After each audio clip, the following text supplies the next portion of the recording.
കാസർഗോഡ് നീലേശ്വരത്ത് കന്നുകാലികളെ ഇറക്കുന്നതിനിടെ തൊഴിലാളികൾക്ക് ക്രൂരമർദ്ദനം. 6 സംഘത്തിന്റെ മർദ്ദനത്തിൽ ഉത്തർപ്രദേശ് സ്വദേശികളായ 2 പേർക്ക് പരിക്കേറ്റു.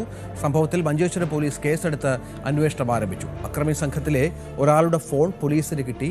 ആക്രമണം മുൻകൂട്ടി ആസൂത്രണം ചെയ്തതാണോ അതോ പ്രദേശത്ത് മനഃപൂർവ്വം സംഘർഷാവസ്ഥ സൃഷ്ടിക്കാനുള്ള ശ്രമമാണോ എന്നും പോലീസ് പരിശോധിച്ചു വരികയാണ്.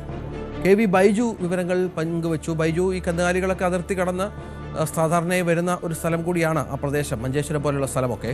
അവിടെ ഈ 6 സംഘം ഈ വിഷയത്തിൽ എന്തു പറഞ്ഞാണ് ഇടപെട്ടത്? മറ്റു വിശദാംശങ്ങൾ എന്താണ്?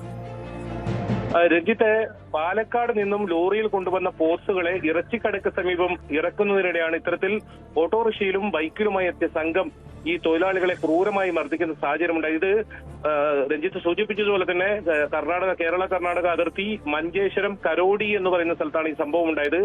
ഈ ആക്രമണത്തിൽ പരിക്കേറ്റ UP സ്വദേശികളായ ദാവൂദ്, ഖുർഖാൻ എന്നിവരെ ഈ സ്വകാര്യ ആശുപത്രിയിൽ പ്രവേശിപ്പിച്ചിട്ടുണ്ട്. ഇവിടെ പോത്തിനെ ഇറക്കുകയോ അതുപോലെ തന്നെ അറുക്കുകയോ ചെയ്യാൻ പാടില്ലെന്ന് പറഞ്ഞുകൊണ്ടാണ് ഈ സംഘം ക്രൂരമായി ആക്രമിച്ചതെന്നാണ് ഈ പരിക്കേറ്റവർ പോലീസിന് നൽകിയിരിക്കുന്ന മൊഴി.